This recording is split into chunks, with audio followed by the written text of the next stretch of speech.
friends. I'm Sarah from Sunset Bow Tarot. I am here with Julie from Peekaboo Rose. And we wanted to get together to do a review of a couple of books that were kindly sent to both of us by the author Dreya Blume. And so the two books that we each received were Tarot for Transformation, The Swords, and Tarot for Transformation, The Pentacles. And these books are kind of a continuation and extension of a book that Dreya did that is also currently available. It's under her prior name, Andy Matzner, but it's still available, called Tarot for Transformation, which walks through the major arcana. And then from there, she had decided to do books also doing a similar kind of exploration of the minors. And so I think the first one that came out was the Swords book, and then the Pentacles book followed. I do think that her Cups book is out. So Okay. I do think there are now three Okay. swords, eagles, and now cups. Basically, again, she kindly sent copies to both Julie and myself, and so that we could work with them and see what we thought of them and review them on our channels. And we decided to do it together because we just have more fun that way. So the thing to know about these books is that they're really books about self exploration via the tarot.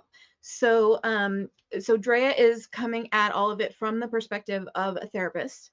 That is her profession. And so all of this is very much focused on how you can use tarot cards as tools for self exploration and how you can use the imagery in tarot cards to really branch out in a lot of different directions in terms of areas of self exploration that you can go into. So the books to me kind of read like an extended exploration of all of the various imagery on a particular tarot card and sort of following that imagery down whatever kind of rabbit hole that takes her into as far as associations with other ideas, other mythologies, other concepts from psychology, lots of different things that are evoked by the imagery in tarot cards. And then from there, providing some questions or prompts for journaling and for self-exploration that can be done in connection to whatever was evoked by that particular imagery. So I mean, there's a huge like journaling Mhm, component to it, and mhm, so the book, the books do talk about how she, her intentions for how to work through the book. mhm, But that is not certainly how you have to work through the book. mhm, You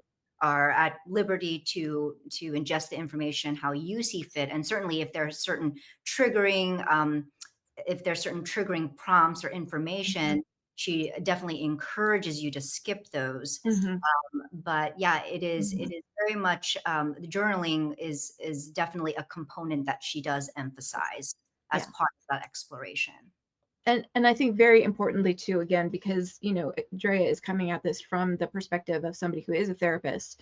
There is a disclaimer at the front of the book that obviously, like, this is not psychological treatment that is happening in this book. Like, this is a way to look at tarot cards and to sort of follow the imagery down whatever rabbit holes it takes you down, in terms of processing all of the different symbolism and stuff that you see on a tarot card, and what does that bring up for you, and what can you say about those topics as far as journaling prompts. So Right. And certainly, some of these associations may resonate with us and mhm, some of them won't. And mhm, she acknowledges that, but it mhm, is definitely an invitation of how we can, further expand and explore mhm, to transform ourselves and also expand our knowledge and the way we interpret the tarot as well. mhm, So I basically worked through the book as Drea had intended, which mhm, for the most part, which mhm, was to, read through. And I, at one point, I'm an analog girl, so I had a journal ready to go. And I, there are numerous prompts to explore. So, I mhm, mean, these are books that are, I think are meant to take some time. You're not mhm. it's not necessarily like you're gonna get this done in a month. Like, Yeah. it's going to Mhm, be several months, could be years. Right. These are books that you are supposed to revisit. Mhm. But as best I could, obviously I wasn't going to go through every single prompt, Right. but what I would do is I would read through the chapter and just kind of note the prompts that kind of stood out to me, Mhm. just a few, Mhm. and and try to journal on them. And Mhm. then at the very end, each chapter has a prompt that's like, for instance, Page of Swords has a final message for you, and so Mhm. what is that message? And so Mhm. it's kind of like a three question type of Mhm.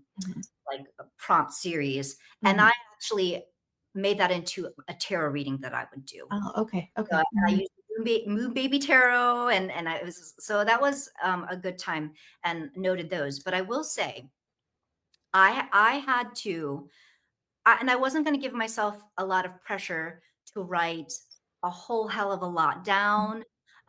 It was just I felt like I wanted it to be free flowing, and even if it was just a few sentences, Mhm. but it turned out so I actually had to switch from analog journal to digital journal because I was writing way more than I anticipated. Okay.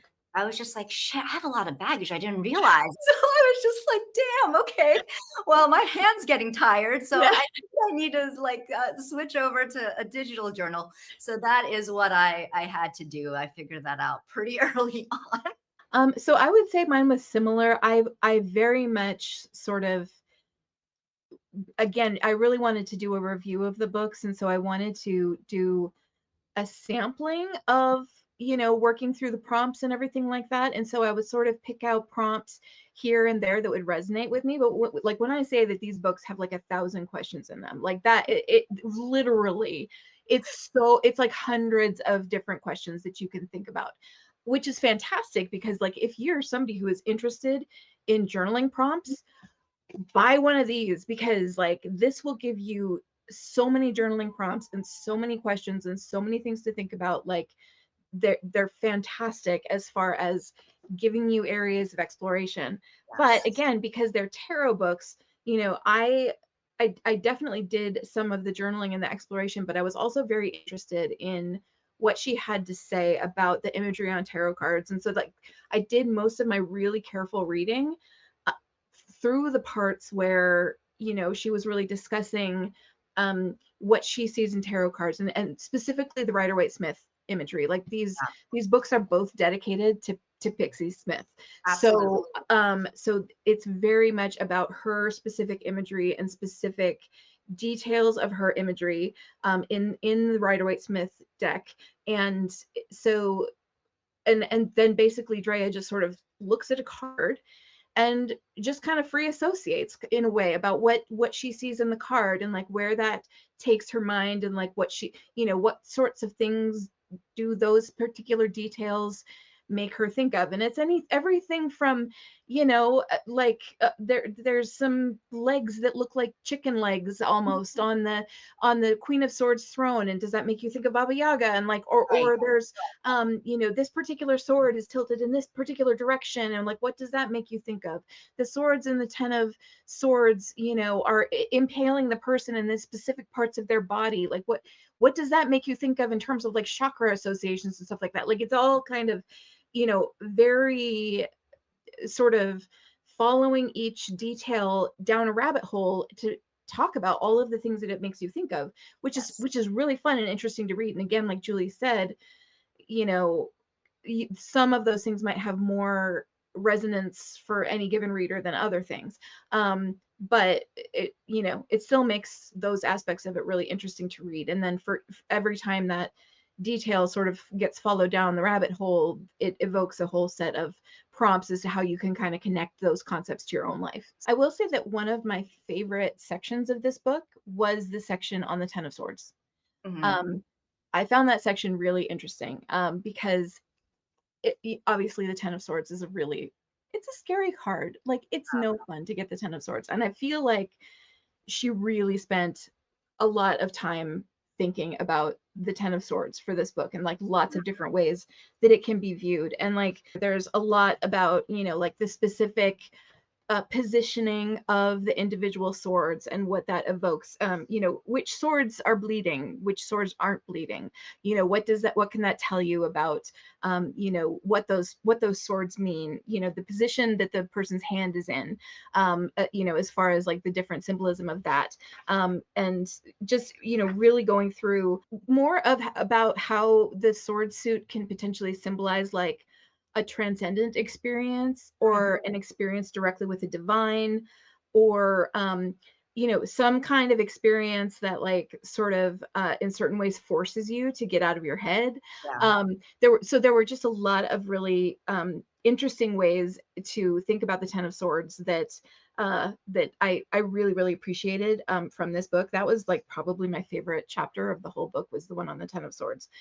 There were also some like really interesting parallels drawn, I felt like, between like the Nine of Swords and the Four of Swords.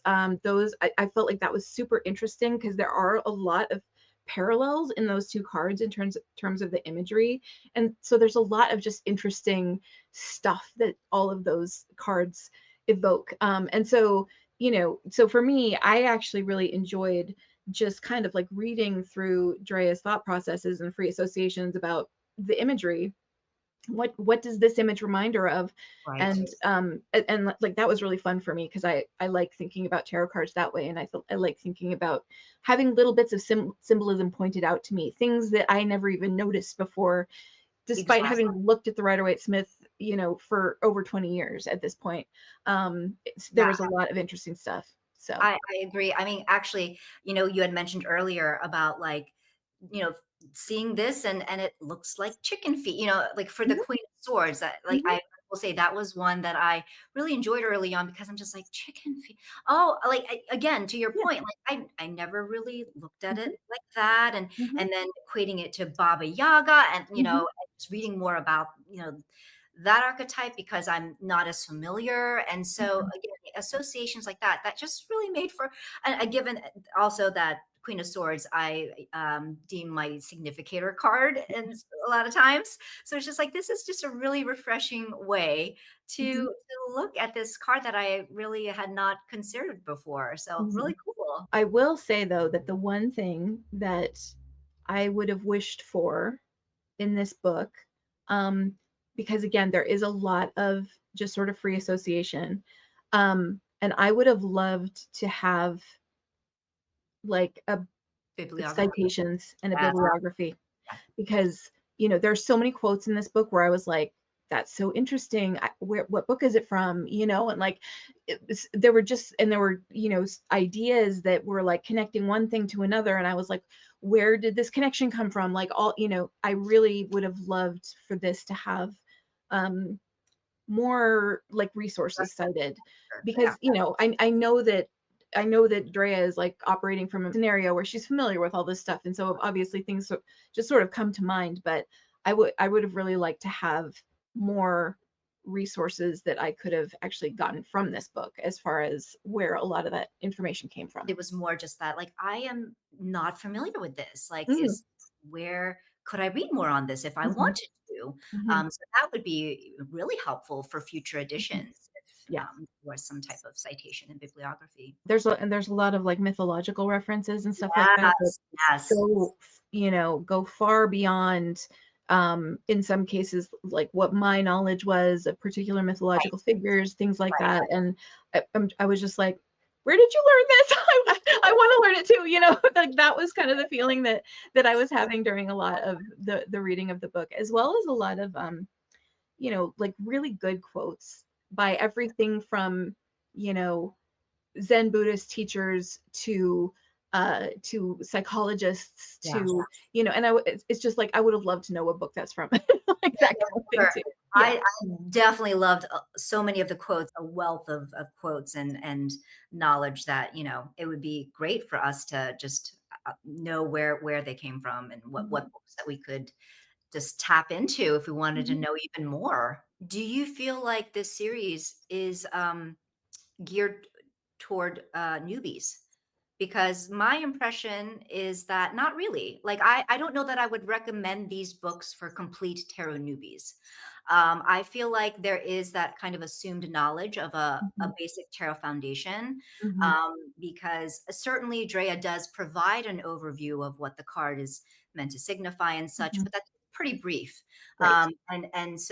And then of course she starts to provide her associations and different, and go in all directions. And it's not necessarily that she always circles back very Mhm. overtly. Right, right. It's left to the reader to connect points A to Mhm, B mhm. back around, so Yeah. I would say my opinion is that it would be very helpful to have the basic foundations of tarot before embarking on this series. I I 100% agree with that, and I think maybe we should make clear to people who aren't familiar with this series, Mhm. these are not books for learning tarot. Right, Like, these yes. are these are not books for learning to read tarot. These are books for how you can use the imagery in tarot to as a jumping off point and a spur to your own kind of self-exploration, like, and better understanding of yourself and, like, just your own psychology. Like, that's what these are about. They are not about learning how to read tarot. So just to make sure everybody's fully aware of that up front, Exactly. that's not what you're going to get out of these books. I do think they are great examples of showing how one can use their informed knowledge and even their intuitive knowledge to branch out of what you already know, Yes. think of that traditional interpretation. Hmm. So I do think that, whether again these particular associations resonate or not, what I liked was that they were just such wonderful examples of just Hmm. showing how one goes down the rabbit hole, Yeah.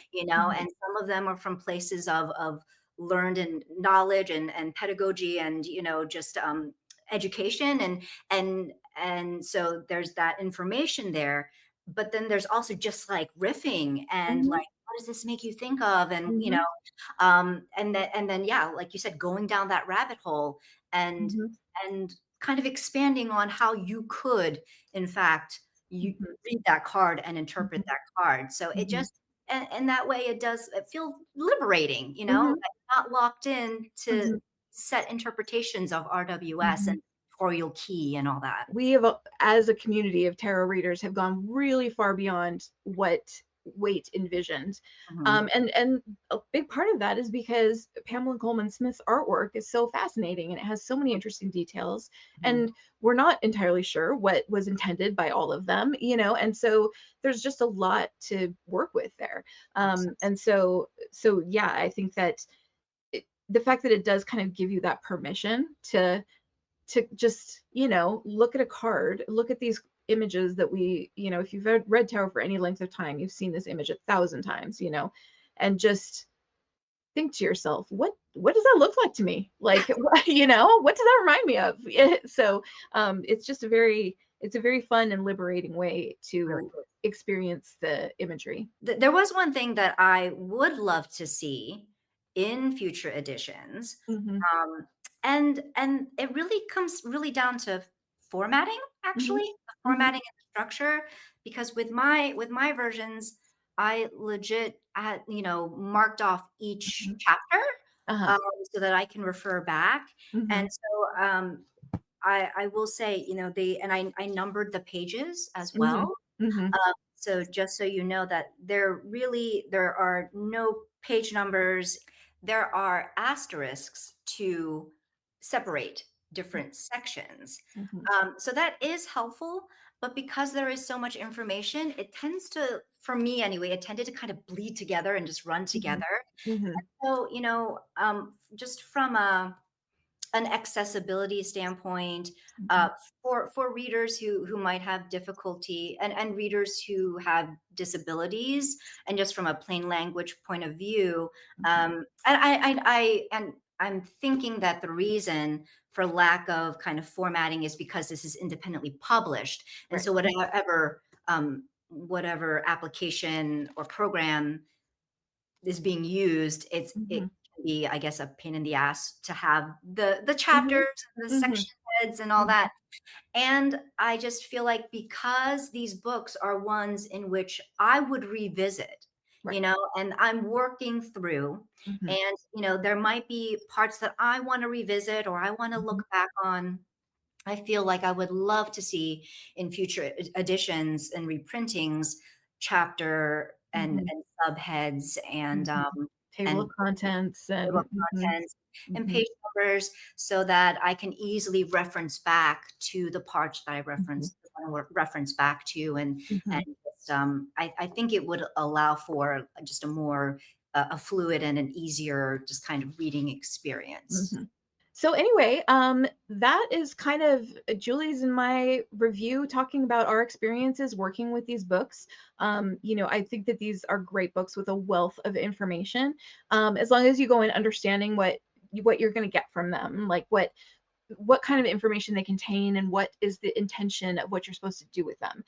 Because again, they're not books for learning tarot necessarily. They are books that are because Drea is writing from the point of view of a therapist, these are ways that you can use the tarot to really go deep on your own psychology in certain ways. And so that's the intention of what the books do. And for that, again, like I said, if you're looking for a book of journaling prompts, Yeah. Yeah. that is what you will find here in spades. I really enjoyed working my way through a lot of the prompts in this book, and I think Julie, you probably felt the same way. Yeah, So, enjoyed, like, mhm, sure, mentally lacerated sometimes, like, how like, wow, this is okay, I'm unpacking some things here, okay. mhm. Yeah, Yeah, I definitely. enjoyed. Yeah, Yeah, definitely. They do the prompts really get at some stuff. Yeah, they do, for they do. sure. So, For yeah, sure. work at your own pace Yes. because I really went into it thinking like, "Oh, yeah, I'll just journal here and there," and it Mhm, gets really deep, and it mhm, really brings up a lot. mhm, I was mhm, surprised at how much it really unearthed for mhm, me mhm. and how much I ended up writing. So anyway, thanks so much for hanging out with us. Well, we talked about these really cool books. I will put information about the author and the books down in the description box. So if you are interested in taking a look at them yourself, you can find them. Thank you again to Drea for giving us these books for purposes of review. And thanks to you all for watching. So have a great one. Bye. Bye. Hi, friends. I'm like, I wanted to say something about Three Girls, One Deck, and it's not Three Girls, One Deck. So I'm like having a moment of like, what the fuck do I say? I just bonked my head on my thing. I guess there are asterisks. Mhm. Why can't I say that word? There are risks to oh my god, I'm so tired. There are let me try this again. Oh, thank God for editing. Oh, I bonked my head on my thing again.